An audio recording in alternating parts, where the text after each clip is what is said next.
आरयूएच की एग्ज़ाम हो गई है और बहुत से स्टूडेंट ने आरयूएच का पेपर दिया भी है और कुछ स्टूडेंट ऐसे हैं जो एग्ज़ाम तो देने गए थे लेकिन लेट होने के कारण वो एग्ज़ाम से वंचित रह गए क्योंकि वो एग्ज़ाम सेंटर पे 5 से 10 मिनट लेट पहुँचे लेकिन एग्ज़ाम सेंटर पे वहाँ पे उनको एंट्री नहीं दी गई। लेकिन अखबार में ऐसे दिखाया जा रहा है कि 1:30 बजे तक एंट्री दी गई थी लेकिन एंट्री 1 बजे तक ही दी गई थी और अखबार में तो वैसे झूठ दिखा रखा है। अभी भी आपके पास एक मौका है, जो आरयूएच की एग्ज़ाम दिए, उनका स्कोर कम है या जो आरयूएच की एग्ज़ाम नहीं दे पाए, उनके लिए भी एक मौका है कि आप एमएमयू यूनिवर्सिटी का फॉर्म भर दो और फिर उसकी तैयारी करने लग जाओ, क्योंकि उसी में भी सेम पैटर्न आरयूएच का ही रहता है। बात करें आरयूएच के पेपर की तो इस बार का पेपर मॉडरेट था और इस बार क्वेश्चन ऐसे देखने को मिले हैं, जो पिछली बार क्वेश्चन देखने को नहीं मिले थे। कि इस बार बायोमोलिक्यूल चैप्टर केमिस्ट्री में से जहाँ से 2 से 3 क्वेश्चन देखने को मिलते थे, वहाँ से सिर्फ 1 क्वेश्चन देखने को मिले हैं और जो वो है क्या नाम है बायोलॉजी में इवोल्यूशन चैप्टर, वहाँ से सीक्वेंस वगैरह भी पूछे जाते थे, 2 से 3 क्वेश्चन पूछे जाते थे इवोल्यूशन में, लेकिन इस बार 1 से 2 क्वेश्चन ही पूछे गए हैं। तो इस बार पेपर जो बनाया है वो थोड़े अलग लेवल से बनाया है, क्योंकि पहले जो क्वेश्चन होते थे वो थोड़े ईज़ी टाइप के होते थे, लेकिन इस बार ईज़ी टाइप के क्वेश्चन ना तो फिजिक्स में देखने को मिले, ना केमिस्ट्री और बायोलॉजी में थोड़े ठीक क्वेश्चन थे। इस आरयूएच के पेपर की आंसर की भी आ गई है और आप लोगों ने देख ली होगी कि आंसर की, और आंसर की देखने के बाद आपके कितने स्कोर आ रहे हैं वो आप कमेंट बॉक्स में ज़रूर बताना कि इस पेपर को करने के बाद क्या आपको गवर्नमेंट कॉलेज मिल जाएगी, आपको फिर से तैयारी करनी पड़ेगी। अभी भी आपके पास एक मौका है कि आप एमएमयू यूनिवर्सिटी का फॉर्म भर सकते हो और फिर गवर्नमेंट की तैयारी कर सकते हो, क्योंकि एमएमयू यूनिवर्सिटी का पेपर अब से कम 1 महीने या 1.5 महीने बाद में लगेगा। अभी तो उसके 10 जून तक लगभग फॉर्म चलेंगे।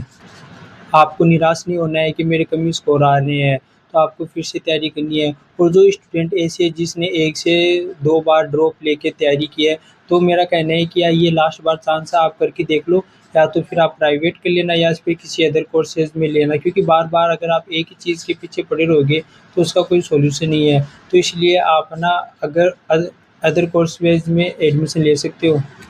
इस आरयूएच की एग्ज़ाम का जो रिज़ल्ट है वो 2 जून को आ जाएगा, तो अब से लगभग 5 से 7 दिन बाद में रिज़ल्ट आपको देखने को मिल जाएगा।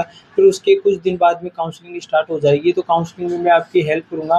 तो अगर आप चैनल पे नए हैं तो चैनल को सब्सक्राइब ज़रूर कीजिएगा और वीडियो को लाइक शेयर ज़रूर कीजिएगा, क्योंकि अगर अब मैं आपकी सहायता करूँगा, क्योंकि आप लोगों को काउंसलिंग वगैरह नहीं आती है भरनी, तो इसलिए आप चैनल को फॉलो करके रखना। जैसे काउंसलिंग स्टार्ट होगी तो मैं आपको बता दूँगा कि कैसे आपको कॉलेज फ़िल करनी है, तो जिससे आपको काफ़ी मदद मिलेगी काउंसलिंग में कॉलेज फ़िल करने के लिए।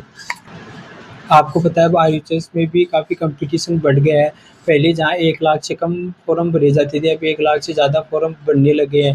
क्योंकि सबको पता है जिनका नीट में सिलेक्शन नहीं होता है, वो फिर आईएचएस का पेपर भरते हैं और फिर वहाँ से वो तैयारी करने लगते हैं। तो इस आरएचएस के पेपर में कम से कम 60 से 70% स्टूडेंट नीट के आराम से देते हैं पेपर, और उनका सिलेक्शन भी जल्दी हो जाता है, क्योंकि उनका बेस काफ़ी स्ट्रॉन्ग रहता है, जिसके कारण उनका सिलेक्शन काफ़ी अच्छे तरीके से हो जाता है। और जो डायरेक्ट आईएलटीएस की प्रिपरेशन करते हैं उनका स्कोर इतना नहीं बन पाता है जितना नीट वाले का बनता है स्कोर।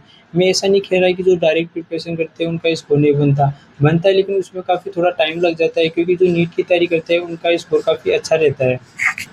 इस वीडियो से रिलेटेड अगर आपको कोई भी डाउट हो तो आप मुझे कमेंट बॉक्स में पूछ लेना, चाहे आप आंसर की से रिलेटेड हो या रिजल्ट से रिलेटेड या काउंसलिंग से रिलेटेड या अपनी स्कोर से रिलेटेड, तो आप मुझे कमेंट बॉक्स में पूछ लेना, या अदर कोई एडवाइस चाहिए तो आप मुझे कमेंट बॉक्स में पूछ सकते हो। और चैनल पर नए हैं तो चैनल को सब्सक्राइब ज़रूर कीजिएगा, और टेंशन नहीं लेनी है आपको एमएमयू यूनिवर्सिटी का फॉर्म भरना है और उसकी आपको तैयारी करना है। मैं एक और वीडियो लेके आऊँगा जिसमें मैं पूरी आपको बताऊँगा कि एमएमयू यूनिवर्सिटी का फॉर्म कैसे क्या भरना है। वीडियो देखने के लिए धन्यवाद। Thank you for watching this video. Thank you.